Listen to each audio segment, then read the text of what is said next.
fellow diamond painting addicts, and welcome back to Diamond Painting Anonymous. I'm Daphne, and I'm here today for this week's Whip and Chat. If you're new here, welcome. If you're not new here, welcome back.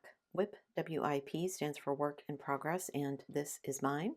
You are welcome and encouraged to go grab whatever you are working on and work alongside while I chat, or alternatively, you can treat this as a podcast and just listen while I chat. Today, I'm going to continue working on my Heaven and Earth design project that I am doing with my spare drills. So let me zoom into where I'm going to be working and I will be right back.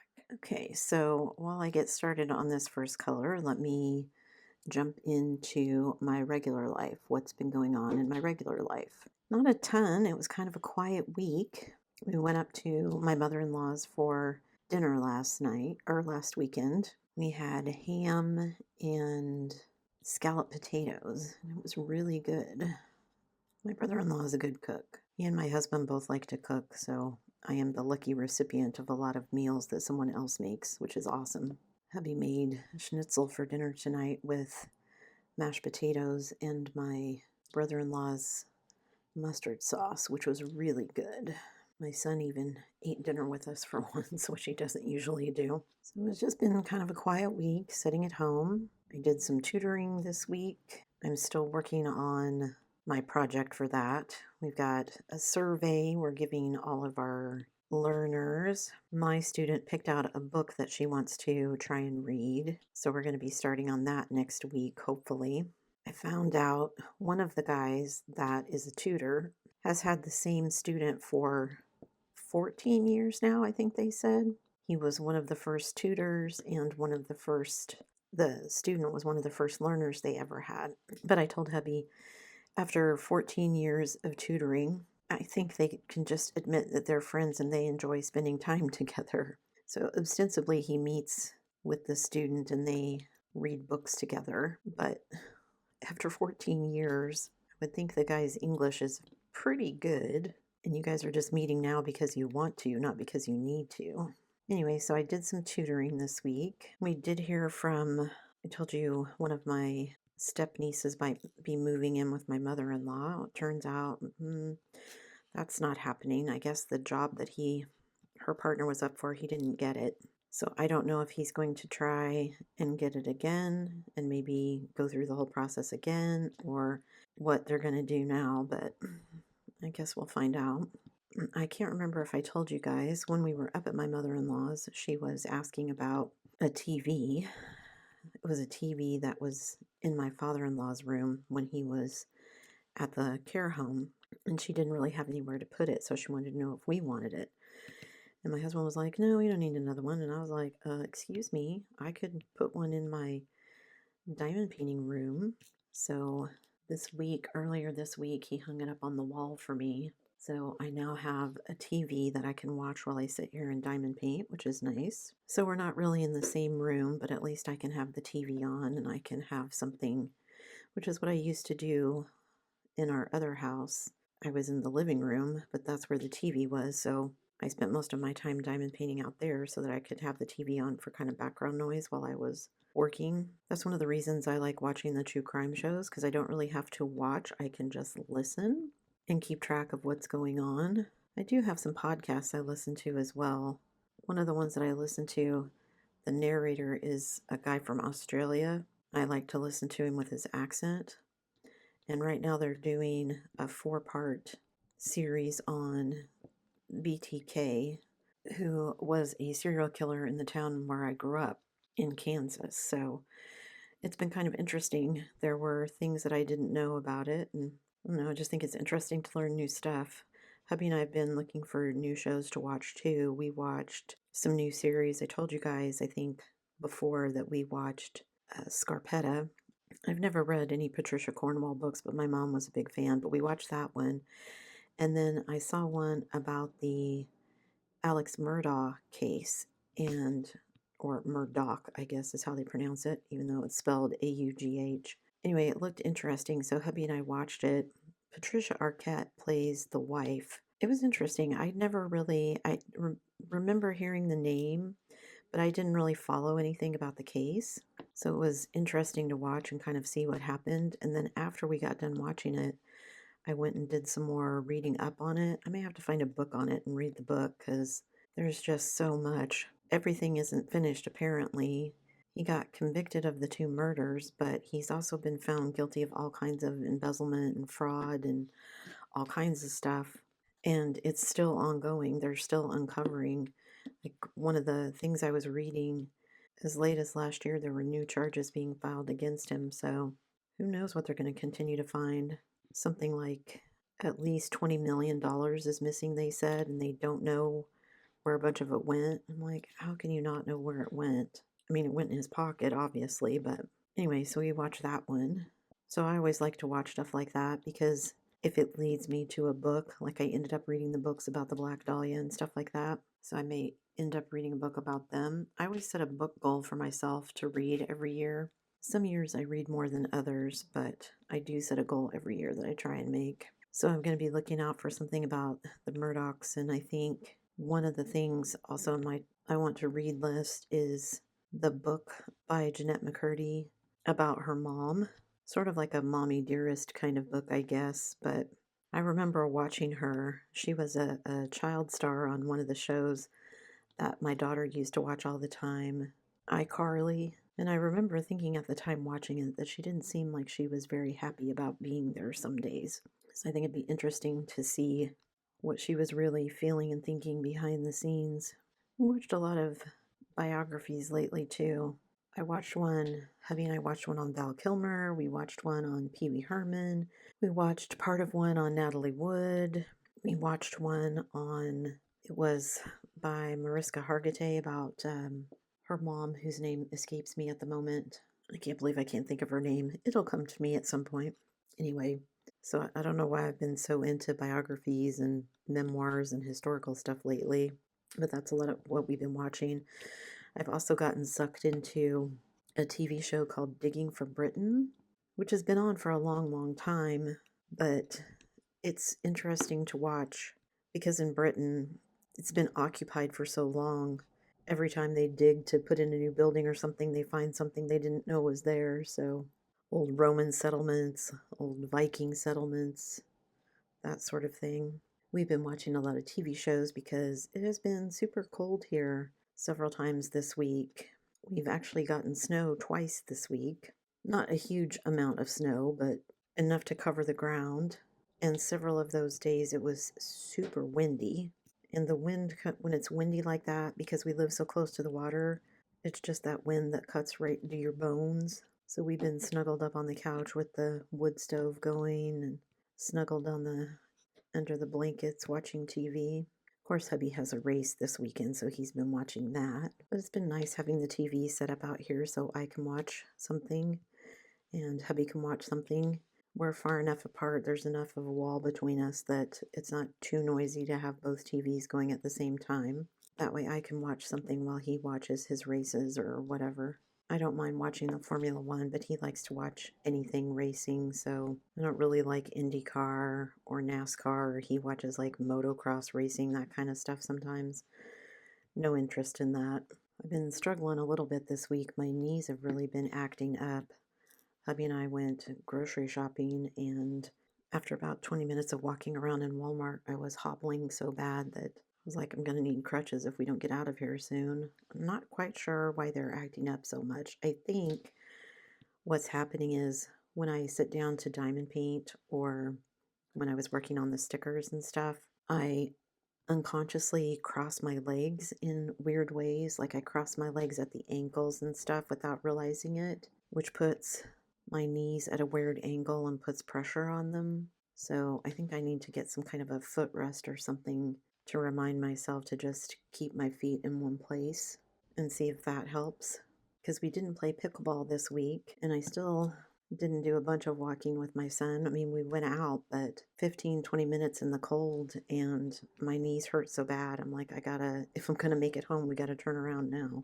I don't like being reminded that I'm getting old, and even taking ibuprofen for it doesn't seem to even be touching it lately, so I may have to bite the bullet and go visit the doctor and see what's going on. Has it like literally moved into arthritis and I need something for that?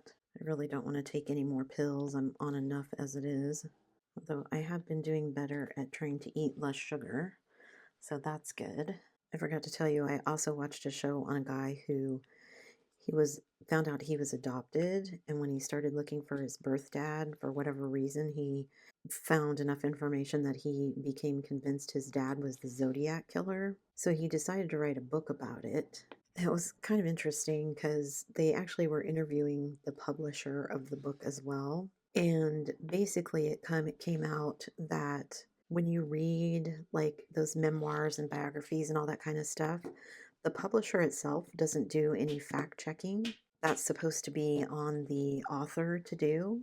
This guy was not a writer by trade, so he hired like a ghostwriter to help him with parts of the book, specifically the parts dealing with the Zodiac case and stuff, because the lady he hired was like a crime writer. So they were looking at facts in the case to see if this guy was right and his dad was the Zodiac.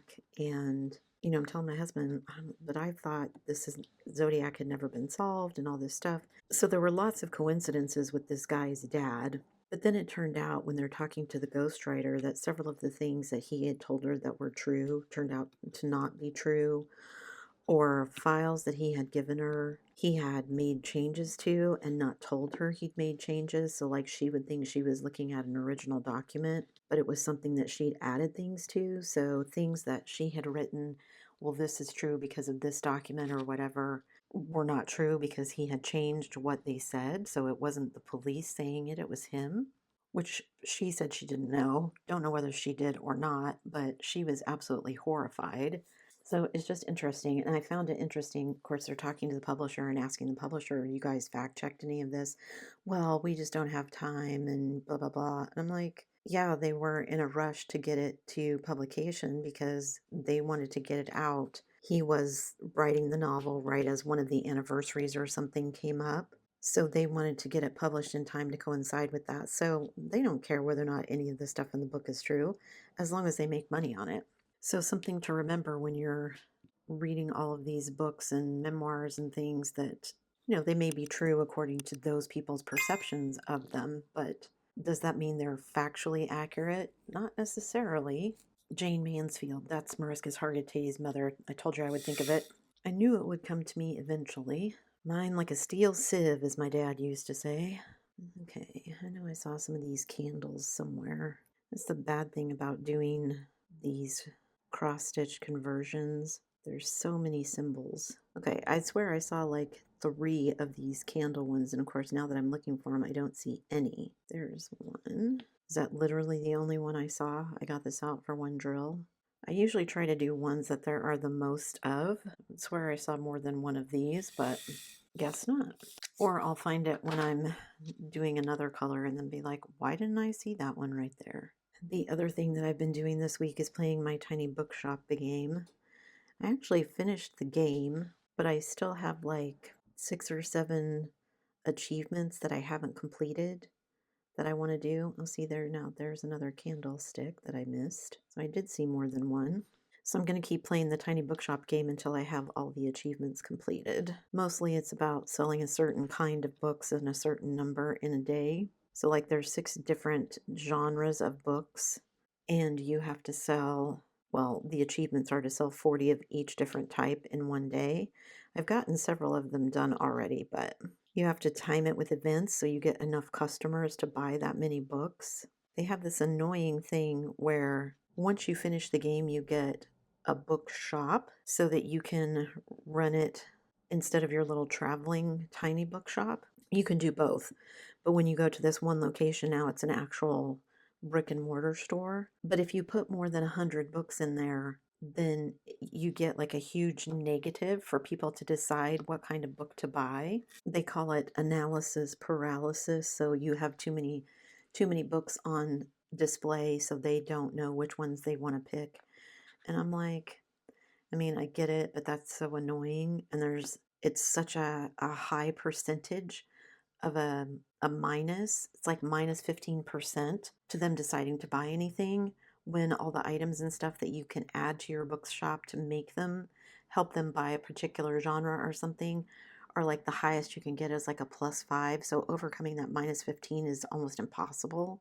Yeah, first world problems, I know, but anyway. So I'm technically done playing the game, but I want to keep playing until I get all the achievements, and then I'll move on to something else. I still have 3 or 4 games that I bought last year that I haven't even opened yet, and I may go back to my shipping game and finish that one too. I get tempted every so often to buy bundles of the games that come up. I'm like, oh, I really like that one. I'm like, no, I'm gonna wait because I haven't even played all the ones that I bought previously yet, so I probably shouldn't buy any more until I finish those. And I shouldn't. Don't know if that'll actually stop me, but I shouldn't. I think that's everything I wanted to tell you guys about my regular life. So, what's been going on in my diamond painting life? Well, as most of you know, if you've been following the channel, I have too many projects going on. I actually have how many whips again? I have this one, which is 1. I have the teacup, which is 2. I have Benedict Blue, which is 3. I have my toy shop Christmas one, which is 4. And I don't have it kitted up yet, but I have everything out so that I can kit it up, which will be the slow jazz cross stitch conversion, which is 5. And I've come to the realization that I just have too many projects for my brain. Plus the fact that several of them I'm having issues with. So, for instance, with this one, the biggest problem is it's very confetti heavy, it takes a long time, and to top it all off, one of the colors, I had 6 colors that I wasn't sure that I was going to have enough to finish, and I was right. I've already run out of this 3863. I have no more spares. I can't steal from the other Heaven and Earth that I had kitted up. I just didn't have very many of them. So what I'm going to be doing is I went out to a website where you can put in a DMC number and it will tell you, it gives you like 6 possible substitution DMCs for that color. So I went out and input the 3865 and it gave me 6 different choices of drills that might work as substitutes. None of them are exactly perfect. I picked the one that I thought was closest, but I don't have a ton of those drills either. There's another one it listed as a substitute, and I don't know if you can tell very well on screen, but this one is more brown, this one is more green, and the original color was more this brownish color. So I'm going to save the greener ones for maybe a different section because I'm getting into this section here where I use the brown color, and I'm going to hope I have enough in that I don't run out of those before the end of the project again. I mean, it's not going to be the end of the world, and I don't know if you'll even be able to tell because there are several of these, like this color that I'm doing right now. There are a couple of different shades in here, but they're close enough that if I'm having trouble telling them apart inside my white tray, I figure once they get on the canvas, you won't be able to tell. And everything is so confetti heavy that rarely is anything right next to each other anyway. But it just is like, okay, how many more times am I going to have to run out of things before? And I mean, I'm grateful that I'm using up the spares because that was the point, but it's just another frustration. So that's part of the reason that I was working on the pixel stuff. I haven't figured out a good fix for the Aquarius teacup either. Several of you gave me good suggestions, and also that other people had the same issues that I'm having. I just am surprised because I've never had this issue with the Bella art before. Their squares have always been really nice and tight, so I'm debating on maybe just putting the teacup one away for a bit, concentrating on this one and getting it finished since this is for the Diamond Paint Along this month, which only has 3 more days and then it will be over. So I'm definitely not going to get it finished by the end of the month, but if I carry it on over into April, that's okay. But I thought if I just put the teacup aside for a little bit once I finish this one, concentrate on this one, get it done, and then I can move on to Benedict Blue and do something that is hopefully going to be an issue-free project. And then maybe once I've got that one under my belt, I will feel like going back and tackling whatever it is that's going on with the teacup one. Because I kind of feel like maybe I have an extra drill shoved in somewhere. Like maybe one was just a teeny bit too small, or a couple were, and that let me shove in an extra one somewhere. I didn't see anything that jumped out at me when I was looking at it with the light pad, but maybe I missed something. I sat down and counted out what I was doing and all of that. Maybe I'll be able to figure it out. It is nice to just sit here and work on this one though. I just need to buckle down and get it done. I was actually thinking that maybe part of the problem is that I'm so focused on trying to reduce my stash. And part of the reason I have so many left in my stash is because they're big and they take a lot of time, which is okay. It's not that I mind that they take time. I enjoy working on them. But that means the YouTube algorithm is constantly screaming at me because it wants you to upload more often, more videos, more this, more that, more. And sometimes that's hard to do when you're working on larger projects like this.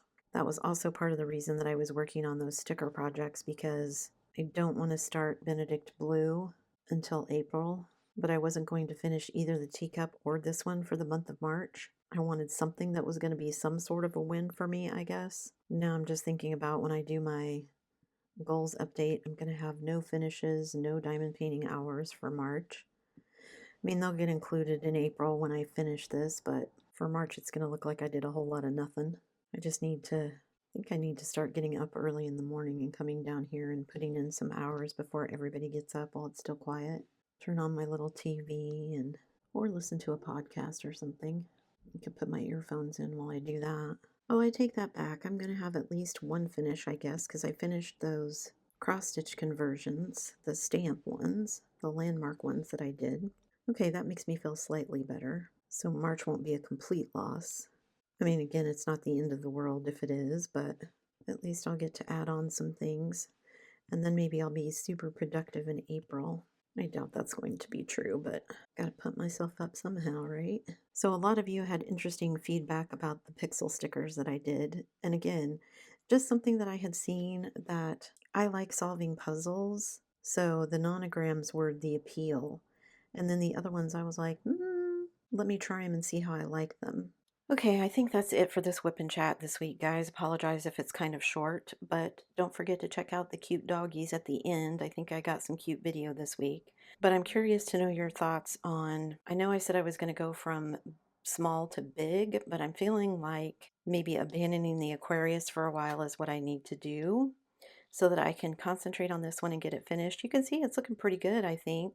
You can see the pearls in her little necklace here, and it looks good from a distance. The shading looks nice. I wasn't overly thrilled about some of the colors in her skin up close, but I think from a distance it looks good, so we'll see how it goes. Now I'm getting into a darker section where I'm going to need that color I ran out of. So also, what do you think of my substitution idea? Do you think that's going to work?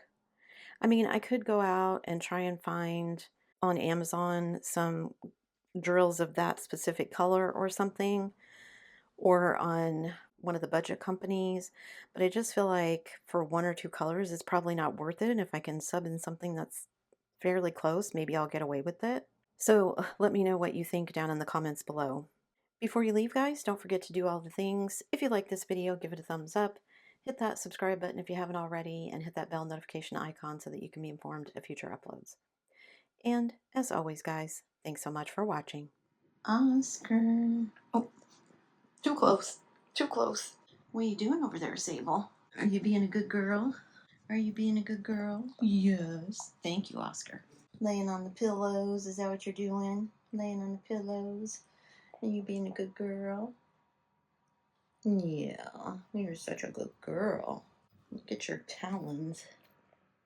We need to get you in and get your nails trimmed, don't we? And Oscar, who left scratches on my leg because he was jumping on me. Yeah, you left scratches on my leg.